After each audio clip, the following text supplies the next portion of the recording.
Hello everyone, welcome back to my YouTube channel. তো আজকের এই ভিডিওতে আমরা দুটো আইপিও নিয়ে আলোচনা করব, যে দুটো আইপিওতে ভালো রকম লিস্টিং গেন হওয়ার সম্ভাবনা রয়েছে। তো চলুন ডিসকাস করা যাক। আজকের যে প্রথম আইপিও, নাম দেখতেই পাচ্ছেন, মতিসান্স জুয়েলার্স লিমিটেড আইপিও। তো এই যে মতিসান্স জুয়েলার্স লিমিটেড আইপিও, এইটার যেটা উইন্ডোটা সেটা খোলা থাকবে 18 ডিসেম্বর থেকে 20 ডিসেম্বর অবধি।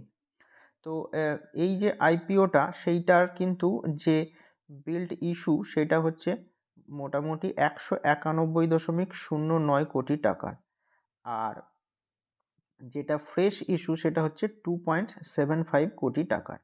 তো মতিসান্স জুয়েলার্স, এই যে লোগোটা সেটা দেখতে পাচ্ছেন, কোম্পানির লোগো। তো এইটা হচ্ছে কোম্পানির লোগো। তো এইটা এদের যে আইপিও মানে ইনিশিয়াল পাবলিক অফারিংস, সেইটা লঞ্চ করতে চলেছে। দেখুন এর যেটা ডিটেলস এখানে লেখা আছে যে 18 ডিসেম্বর থেকে 20 ডিসেম্বর অবধি আইপিও উইন্ডো ওপেন থাকবে। প্রত্যেকটি শেয়ার বা স্টকের ফেস ভ্যালু যেটা 10 টাকা পার শেয়ার হবে, এবং বিডিং প্রাইস যেটা সেটা হচ্ছে 52 থেকে 55 টাকা পার শেয়ার। এবং মিনিমাম যে লট সেটা ওই 250টা শেয়ারের একটা লট হবে। মানে মিনিমাম ইনভেস্টমেন্ট 15,000 বা তার নিচে হয় রিটেল ইনভেস্টরদের জন্য, মানে আপনার মতো ইনভেস্টরদের জন্য। চাইলে আরও বেশি লটের জন্য অ্যাপ্লাই করতে পারেন, বাট এই যা আইপিও আসছে বা এসেছে, তো সেইটাতে কিন্তু মানে বেশি লট অ্যাপ্লাই করে কোনো লাভ হবে না, কারণ এমনিতেই অনেক গুণ ওভার সাবস্ক্রাইব হওয়ার সম্ভাবনা রয়েছে। তো এটার যেটা সাইজ টোটাল সেটা দেখুন, এইটা আছে 191.09 কোটি, আর পুরোটাই কিন্তু ফ্রেশ ইস্যু। তো দু রকমের ইস্যু হয়, ফ্রেশ আর একটা হচ্ছে offer for sale. Offer for সেলে কি হয় না, কোম্পানির প্রোমোটাররা বা যারা স্টেক হোল্ডার তারা তাদের শেয়ারগুলো বিক্রি করে এই আইপিওর মাধ্যমে টাকা নিয়ে কিন্তু চলে যায়। কিন্তু ফ্রেশ ইস্যুতে কি হয়, কোম্পানির তরফ থেকে যে শেয়ারগুলো দেওয়া হয়, সেই ফ্রেশ ইস্যুতে সেই সমস্ত যে টাকা ওঠে আইপিওর মাধ্যমে, সেইগুলো কিন্তু আবার কোম্পানির ক্যাপাসিটি এক্সপেন্ডিচারের জন্যই কাজে লাগে। তো সেই হিসাবে দেখতে গেলে কিন্তু এই মতিসান্স জুয়েলার্স আইপিওটা কিন্তু খুবই ভালো, কারণ টোটালটাই ফ্রেশ ইস্যু হচ্ছে। এবং দেখতে পাচ্ছেন যে এটার লিস্টিং বিএসসি এনএসসি দুটোতেই হবে। তো আরও ডিটেলে চলুন দেখা যাক। তো দেখুন এখানে কিউআইবি মানে কোয়ালিফাইড ইনস্টিটিউশনাল বায়ার্স, এরা যেটা থাকছে, সেখানে দেখুন এর যেটা ইস্যু সাইজ তার 50%-এর বেশি নয়। মানে এরা ম্যাক্সিমাম টোটাল যেটা আছে তার 50% মতো সাবস্ক্রাইব করতে পারবে। রিটেলদের জন্য নট লেস দেন 35%, মানে 35% বা তার বেশি হতে পারে।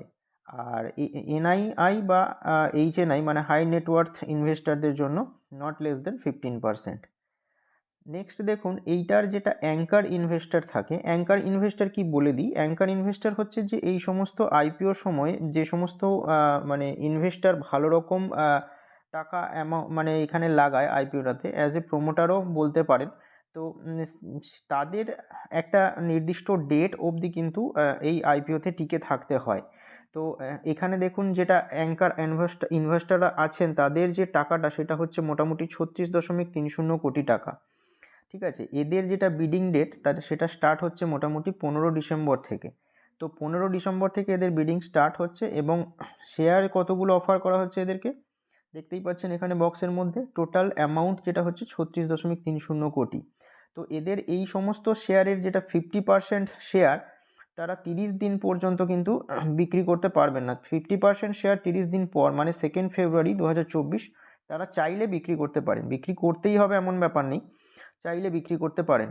নেক্সট যেটা হচ্ছে যে বাকি 50% আছে, সেটা 90 দিন পর কিন্তু তারা বিক্রি করতে পারবে। তার আগে কিন্তু আইপিও যেটা লিস্টিংয়ের পর থেকে 90 দিন অবধি কিন্তু তারা চাইলেও বিক্রি করতে পারবে না বা বেরোতে পারবে না। তো 90 ডেজ মানে মোটামুটি 26শে এপ্রিল 2024 অ্যাঙ্কার ইনভেস্টররা কিন্তু চাইলে বিক্রি করে বেরিয়ে যেতে পারে। আরও ডিটেলে দেখা যাক। তো দেখুন এখানে সমস্ত ডেটগুলো কবে কি হয়েছে না হয়েছে সেটা দেখা যাচ্ছে, যে দেওয়া আছে যে ইনভেস্টররা মোটামুটি 18 ডিসেম্বর থেকে আইপিওর ওপেন ডেট হচ্ছে, ক্লোজ হচ্ছে ওয়েডনেসডে 20 তারিখ। বেসিস অফ অ্যালটমেন্ট মানে অ্যালটমেন্ট যেটা পাবেন সেটা হচ্ছে 21 তারিখে পাবেন। আর ইনিশিয়েশন অফ রিফান্ডস সেটা শুরু হবে 22 তারিখ থেকে রিফান্ড হওয়াটা। আর credit of shares to demat সেটাও দেখুন দেখাচ্ছে 22 তারিখে। মানে শুক্রবারে ডিম্যাটে ক্রেডিট হয়ে যাবে। আর লিস্টিং ডে যেটা আছে সেটা হচ্ছে 26শে ডিসেম্বর 2023। আর cut off time for UPI mandate confirmation 5 PM 20 December 2023, মানে 20 তারিখের 5টার মধ্যে ওই ইউপিআই ম্যান্ডেটের কাট অফ টাইম আছে, তার মধ্যে অ্যাপ্লাইটা যেটা করেছেন সেটা অটোপেটা ম্যান্ডেট করতে হবে। তো এখানে আরও দেখুন ডিটেলে আছে যে এর ফিনান্সিয়ালটা কীরকম, মানে প্রফিট আফটার ট্যাক্সটা দেখলে আরও ভালো করে বুঝতে পারবেন। তো দেখুন এখানে 31শে মার্চ যেটা 2021 সাল ছিল, সেখানে প্রফিট আফটার ট্যাক্স ছিল 9.67 কোটি। সেইটা দেখুন 31শে মার্চ 2022 সালে বেড়ে হলো 14.75 কোটি। তো এখানে পার্সেন্টেজ হিসেবে দেখলে দেখবেন প্রায় 80%-এর উপরে কিন্তু এর গেন রয়েছে। নেক্সট ইয়ার এই 31শে মার্চ 2023 সেটা কিন্তু বেড়ে হলো 22.20 কোটি, এটাও দেখবেন 82% মতো বেড়েছে। আর এই জুন 30শে জুন 2023 সেখানে দেখুন 5.48 কোটি। তার মানে এখনও কিন্তু মানে 3টে কোয়ার্টার বাকি আছে, তো সেইটার যদি প্রফিটটা অ্যাড হয় তাহলে নিশ্চিতভাবে এই 22 কোটির থেকেও বেশি হবে। তো দেখতে পাচ্ছেন যে কোম্পানিটার প্রফিটের গ্রোথও কিন্তু ভালো রয়েছে। আর এইটার যেটা ভ্যালুয়েশন মানে প্রাইস টু আর্নিং সেটা দেখতে পাচ্ছেন 17.59, মানে এর ভ্যালুয়েশনটাও খুব কম প্রাইসে নিয়ে আসা হয়েছে। মানে আইপিও যেটা আনা হচ্ছে খুব অ্যাট্রাকটিভ ভ্যালুয়েশনে নিয়ে আসা হয়েছে, মানে এর যেটা লিস্টিং গেইন কিন্তু ভালো রকম হওয়ার সম্ভাবনা রয়েছে। আর এই মার্কেটে লিস্ট হওয়ার পর এই স্টকটার প্রাইস টু আর্নিং রেশিও দাঁড়াবে 24.39, ঠিক আছে। আর return on equity, return on capital employed দুটোই দেখুন খুবই কিন্তু ভালো। ডেট যদিও একটু আছে, তবুও অসুবিধা নেই, এরা ডেট কিছু কিছু রিপেও করবে এই আইপিওর মাধ্যমে যে সমস্ত ফান্ড আসবে সেটা থেকে। তো রিটার্ন অন নেটওয়ার্থও দেখুন 16.15%, মানে 15%-এর উপরে আছে। তো ওভারঅল কিন্তু এটা একটা ভালো আইপিও হতে চলেছে।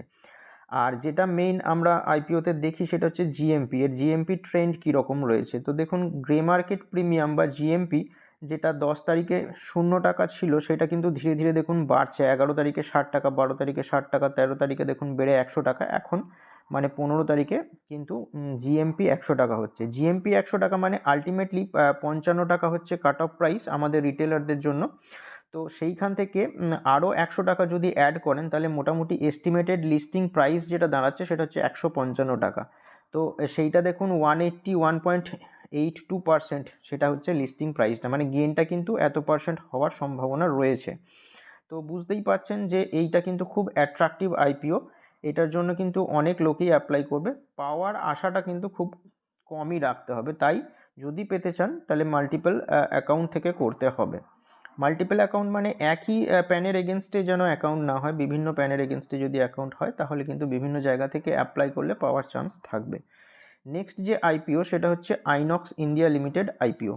তো এই যে আইনক্স ইন্ডিয়া লিমিটেড আইপিও, এর দেখুন উইন্ডো ওপেন হবে 14ই ডিসেম্বর এবং ক্লোজ হবে 18ই ডিসেম্বর। যদিও আজকে 15 ডিসেম্বর অলরেডি উইন্ডো ওপেন হয়ে গেছে, তো সাবস্ক্রিপশন রেটটাও দেখবো শেষে কেমন কি হয়েছে না হয়েছে। তো এখানে চলুন দেখা যাক যে এর যেটা ফেস ভ্যালু সেটা দেখুন 2 টাকা পার শেয়ার, এবং প্রাইস ব্যান্ড যেটা রাখা হয়েছে 627 থেকে 660 টাকা পার শেয়ার, 22টা শেয়ারের একটা লট হবে। তো এইটা দেখুন যেটা টোটাল যেটা আছে সেইটা কিন্তু অফার ফর সেল, যেটা আমি বলছিলাম যে এটা কিন্তু এখানকার প্রোমোটার বা যারা বড় রকমের ইনভেস্টর আছে তারা কিন্তু তাদের যে শেয়ার সেইটা বিক্রি করে আইপিওর থ্রু যে টাকাটা উঠবে সেটা তাদের অ্যাকাউন্টে চলে যাবে। কোম্পানিতে কতটা কাজে লাগবে সেটা কিন্তু বোঝা যাচ্ছে না, যদি তারা টিকে থাকেন তাহলে হয়তো লাগতে পারে, কিন্তু মেইনলি এটা তাদের হাতেই টাকাটা যাবে। আর লিস্টিং দেখুন বিএসসি এনএসসি দুটোতেই হবে। নেক্সট দেখুন এখানে অ্যাঙ্কার ইনভেস্টর যারা থাকবেন তারা মোটামুটি কত কি পার্সেন্ট পাবেন শেয়ার, সেটা হচ্ছে 30% শেয়ার অফার করা হবে। কিউআইবি যারা থাকবেন তাদের 20%, এইচএনআই ক্যাটাগরিতে 15%, আর বিগ এইচএনআইয়ের মধ্যে 10, আর স্মল এইচএনআইয়ের মধ্যে কিন্তু 5%, আর রিটেল মানে আপনার মতো ক্যান্ডিডেটদের 35% মতো শেয়ার অ্যালট হবে। তো এইভাবে টোটাল 100%টা ওরা মেজার করেছে। দেখুন এর যেটা বললাম বিডিং ডেট ফর অ্যাঙ্কার ইনভেস্টারদের বিডিং ডেট কিন্তু একটু আগে স্টার্ট হয়, 13ই ডিসেম্বর স্টার্ট হয়ে গিয়েছে, এবং অ্যাঙ্কার ইনভেস্টাররা টোটাল 437.80 কোটি টাকা ইনভেস্ট করতে চলেছে। তো এদের যেটা লক ইন পিরিয়ড সেটা শেষ হচ্ছে এপ্রিল 2024 সালে, মানে 90 দিন পর 50%-এর জন্য, মানে লাস্ট 50%-এর জন্য, আর প্রথম 50%-এর জন্য 30 দিন পর, মানে 31শে জানুয়ারি এদের লক ইন পিরিয়ড শেষ হচ্ছে। সেখানে কিন্তু 50% শেয়ার তারা ম্যাক্সিমাম বিক্রি করতে পারে। নেক্সট 50%-এর জন্য 24শে এপ্রিল অবধি তাদেরকে অপেক্ষা করতে হবে। তো এর যে টাইম লাইন সেটা দেখুন, আইপিও যেটা ওপেন ডেট তো জানেন 14, ক্লোজ ডেট হচ্ছে 18 তারিখ, আর অ্যালটমেন্ট হবে 19 তারিখে, আর রিফান্ড যদি যারা না পেলেন, মনে করুন টাকা রিফান্ড মোটামুটি 20 তারিখে হয়ে যাবে, এবং ডিম্যাটে ক্রেডিট হয়ে যাবে শেয়ারগুলো 20 তারিখে, আর লিস্টিং ডেট যেটা হচ্ছে সেটা হচ্ছে 21শে ডিসেম্বর। একইভাবে কাট off time for UPI mandate confirmation ওই বিকেল 5টা অবধি 18 ডিসেম্বর। তো এবার দেখুন লট সাইজটা কেমন হবে।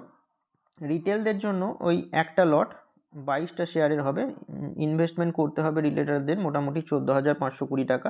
রিটেল ম্যাক্সিমাম করতে পারে 13টা লটের জন্য, 286খানা শেয়ার হবে, টোটাল ইনভেস্টেড অ্যামাউন্ট হবে তখন সেক্ষেত্রে 1,88,760 টাকা। আর যেটা স্মল এইচএনআই ক্যাটাগরি মিনিমাম 14টা লট এটা করতে পারে, 308খানা শেয়ার হবে, 2,03,280 টাকা ইনভেস্ট করতে পারে। আর যদি ম্যাক্সিমাম করতে চায় তাহলে 9,87,360 টাকা অবধি এরা করতে পারে, মানে 68টা লটের জন্য অ্যাপ্লাই করতে পারে। মানে যেটা 10 লাখের উপর যেটা হয় বিগ মিনিমাম ক্যাটাগরি, সেইটা দেখতেই পাচ্ছেন 69টা শেয়ার নিতে হবে, লট নিতে হবে, এবং শেয়ার সংখ্যাটা 1518টা হবে, তখন অ্যামাউন্টটা 10 লাখের বেশি হবে।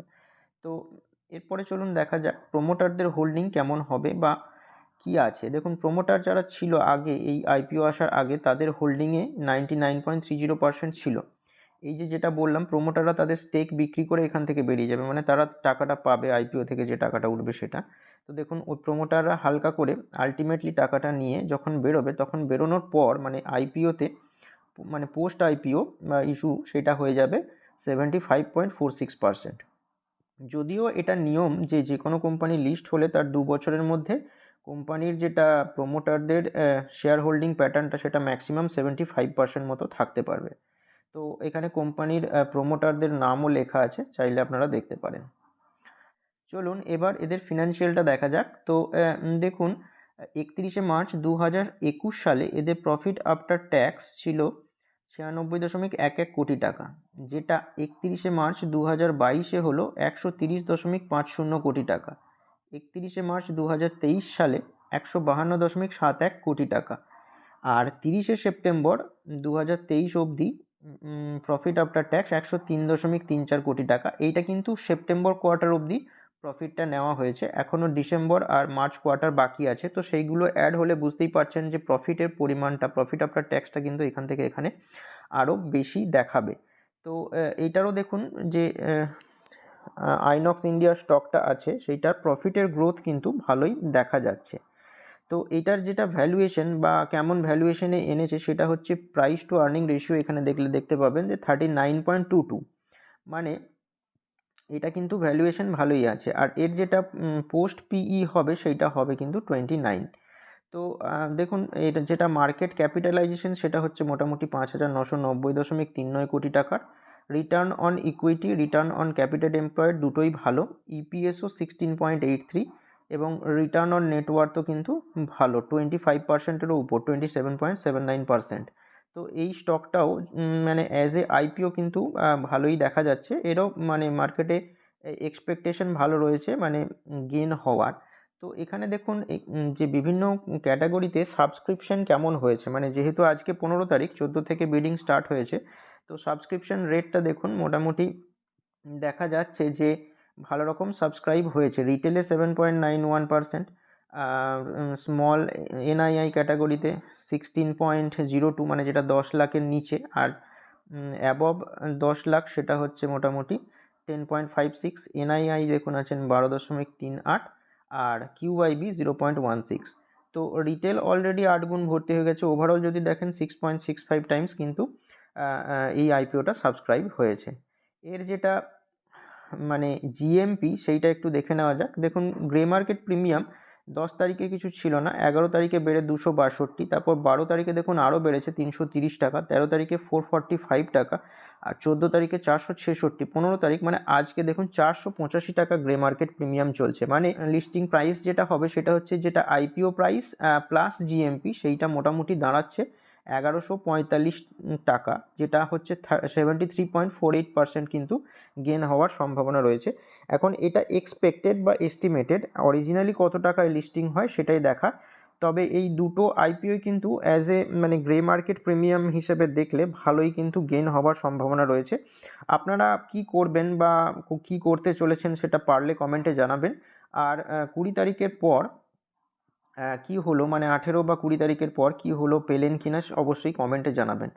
আর ইনভেস্টমেন্ট যাই করতে চাইছেন বা চাইবেন সেটা অবশ্যই আপনার ফিনান্সিয়াল অ্যাডভাইজারের সঙ্গে কনসাল্ট করে করবেন।